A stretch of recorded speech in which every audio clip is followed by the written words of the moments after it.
Welcome back to Historical American Girl Read-Alouds. Today, Kirsten is in the store setting, the store that is in the small town near where she lives. And that's because she gets to finally go to town in this chapter today.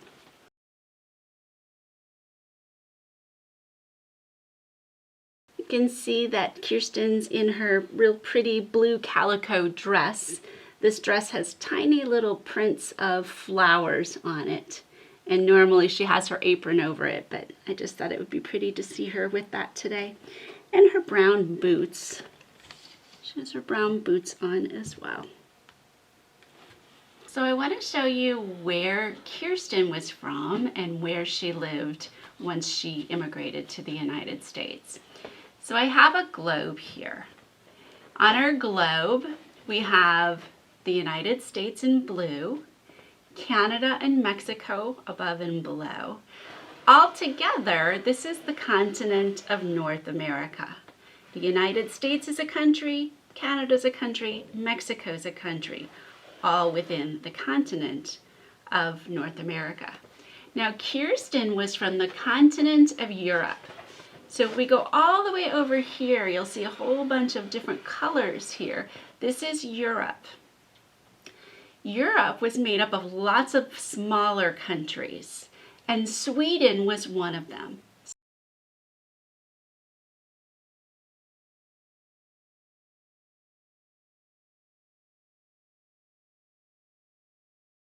That's where Kirsten's family lived. So they had to get on a ship and travel all the way across the ocean to come to the United States. You can see that in this book, the Kirstens World book as well. You can see a close-up of Sweden, how it was next to Norway, and it was just a little bit above or north of Germany, not too far from England and Ireland and Scotland. You can see this is the Atlantic Ocean that they crossed, and they would have landed here in New York City. New York City was where the ships coming from Europe would land, and there was an immigration center on Ellis Island where all the new immigrants would be processed and checked out before they were allowed to come into the United States. So once she got to the United States, she would have traveled by covered wagon all the way over to her home in what's now Minnesota. At that time, however, it wasn't a state. A lot of these areas that are now states today were just territories at that time. So this was considered the Minnesota Territory. We did have these states already, but not Minnesota yet. On this map, you can see things in a little bit more detail. It's a much bigger map. So here is New York City. This is where the ship would have come. This is where Ellis Island is. That's where she would have arrived with her family from Sweden. And that's near where Samantha lived. Samantha lived in New York. Caroline also lived in New York, but she lived up near Lake Ontario. So she would have gotten off the ship, and then they would have gone by covered wagon past Pennsylvania, where Addie was, past Ohio, where Kit lived, past Illinois, where Molly lived, and all the way up here to Minnesota.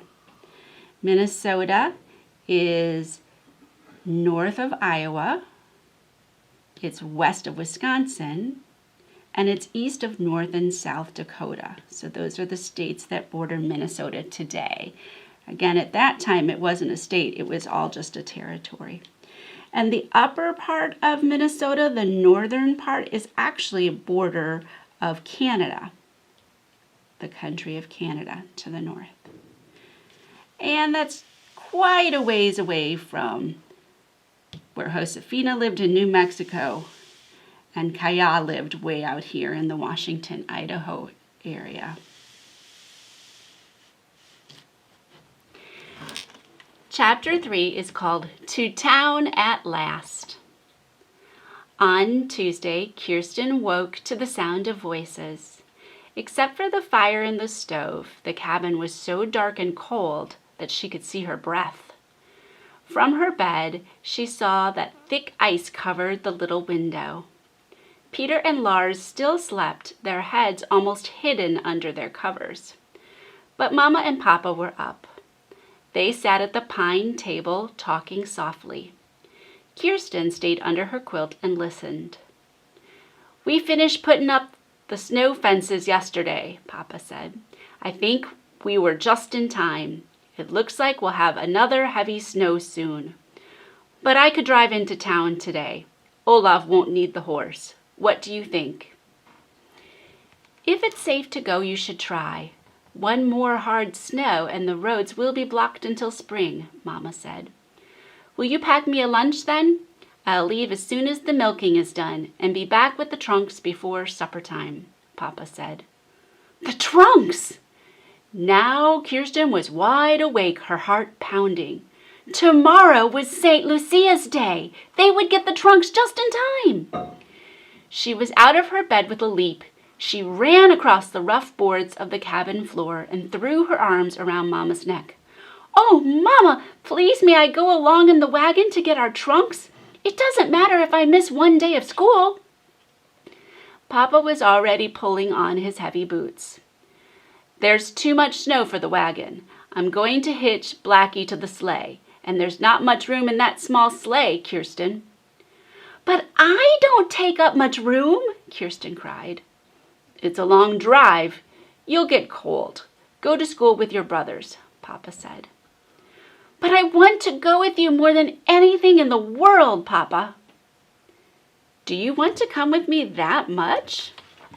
Papa asked. "What will you do?" "I can help you. I'm sure of it. I can keep you company so you won't get lonely," Kirsten said. "Please say yes." She thought Papa might scowl because he didn't like to be urged to change his mind. But instead, he laughed. "You have a strong will, Kirsten, just like your mama. You may come with me. Eat your breakfast and dress in your warmest clothes. Then bring in a bucket of snow so Mama will have water today. I'll hitch up the sleigh and we'll be on our way. Hurry now." Kirsten hurried. She put on 2 pairs of wool stockings, all of her quilted petticoats, her heaviest sweater, and a shawl. As she ate her pancakes, she watched Mama pack a lunch in the hamper and heat stones in the oven. The warm stones would keep Kirsten's and Papa's feet cozy in the sleigh. The first rays of light came through the clouds as Papa brought the sleigh from the barn. Kirsten climbed into the sleigh beside Papa, and Mama handed her the food hamper. "Here's your lunch, and I put in a loaf of Christmas bread for you to give Mr. Burkhoff at the store. We might not see him again until spring. Tell him we wish him a happy Christmas." Mama stood by the gate and waved as the sleigh pulled away down the road. "Take care," she called after them. Blackie whinnied and stamped. The harness bells around his neck jingled merrily. Kirsten laughed with pleasure when she heard the bells. She remembered the wonderful holidays in Sweden, the sleigh rides they'd taken to church and to the homes of their friends. Snow was falling as Kirsten and Papa left the farm. The snowflakes settled on Blackie's back like moths and caught in Kirsten's eyelashes. Papa turned the horse east toward the small town of Maryville. Now the wind was at their backs. Under a fur blanket, Kirsten was snug by Papa's side. Papa's wide-brimmed hat was pulled low. He wore his sheepskin mittens with high tops that came up over his jacket cuffs, and a red scarf Mama had knitted for him. As they slid along, he began to sing a Christmas carol. His deep voice seemed to fill up his whole chest and to push ahead of them through the softly falling snow. Kirsten sang too. She was happy. In no time they'd pick up their trunks and be back at the farm.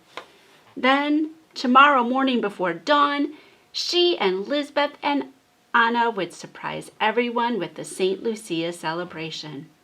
Their plans were turning out perfectly after all. By the time they reached Maryville, it was snowing harder. The soft snow made caps on the tops of the fence posts and piled up on the shingled rooftops. Kirsten and Papa drove past houses, the church, and the sawmill, then stopped in front of Burkhoff's general store. While Papa unhitched Blackie from the sleigh, Kirsten watched the men and women in the street. She was glad to smell wood smoke in the air and to hear people greeting one another. Maryville was only a little town, but it had a happy bustle. Inside the store, the delicious scents of spices, new cloth, oiled leather, and sausages reached Kirsten's nose all at once. Mr. Burkhoff stood behind the scales, weighing sugar.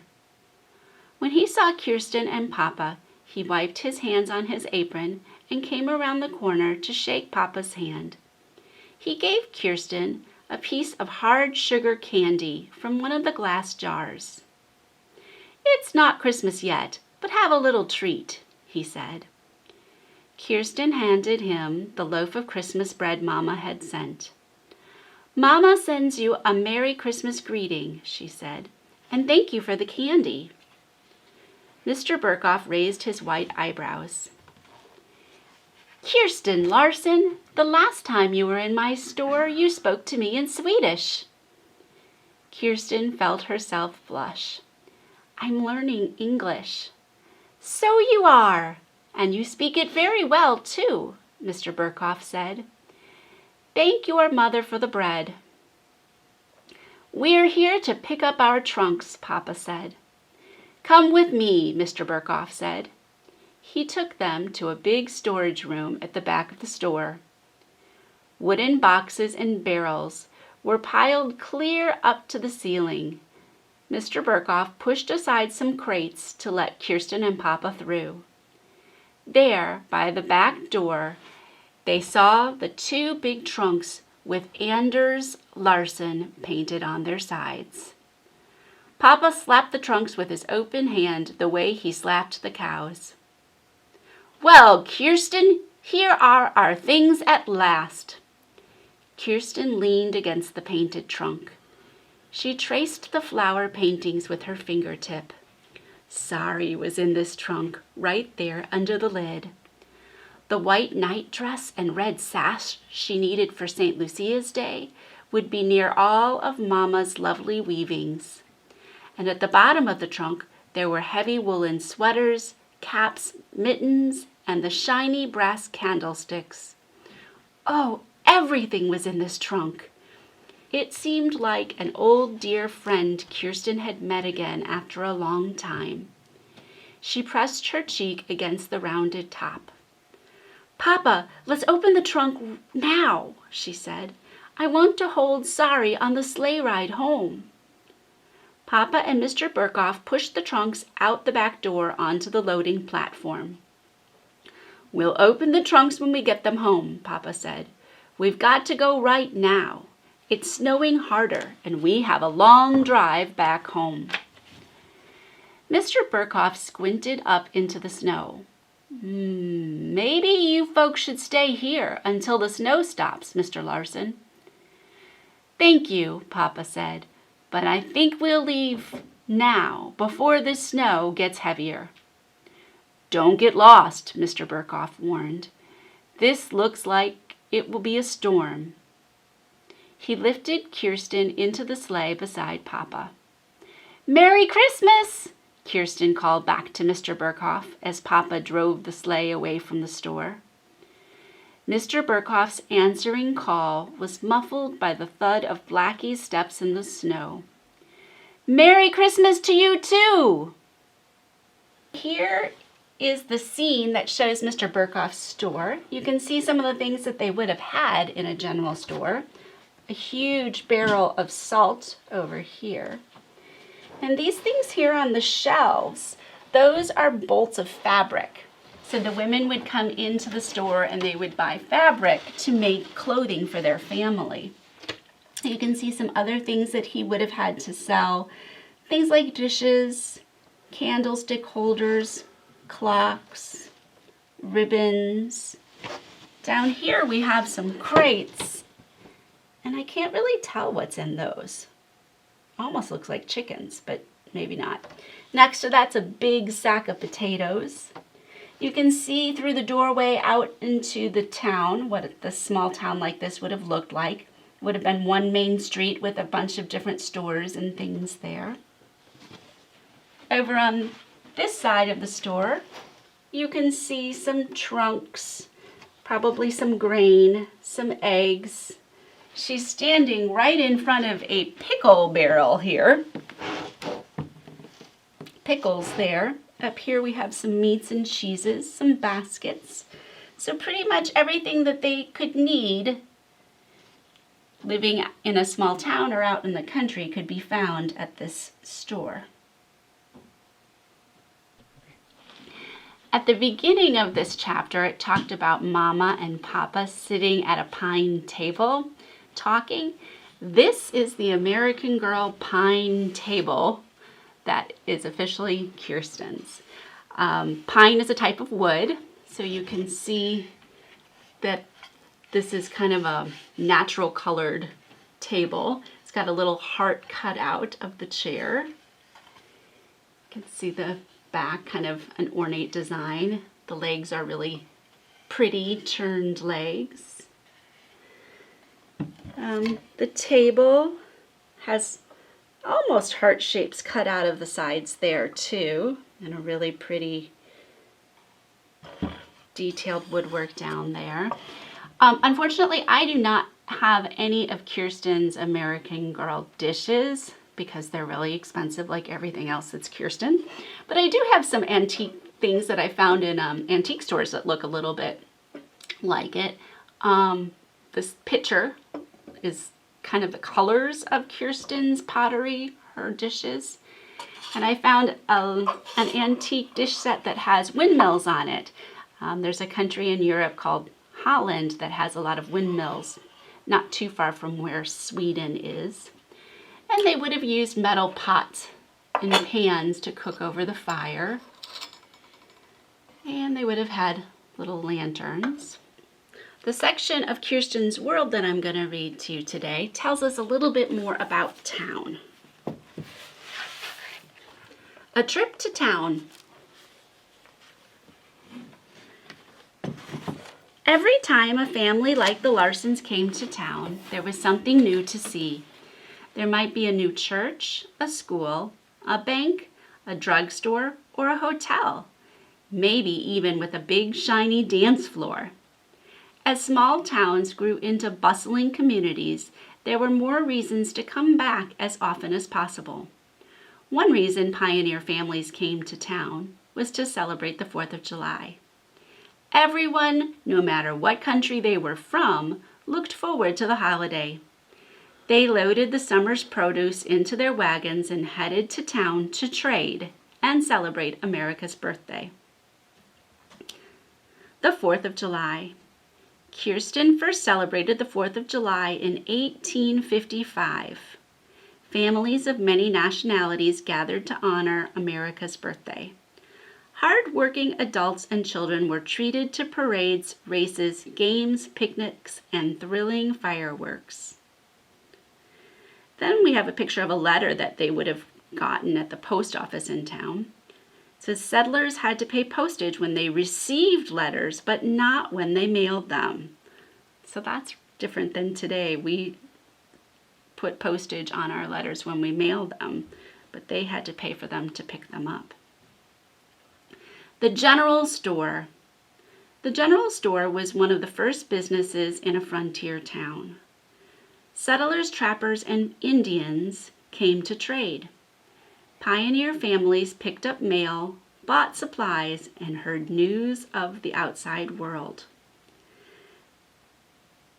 That little tin can there holds honeycomb, and it says settlers might have traded honeycomb for tools or other goods they couldn't make themselves.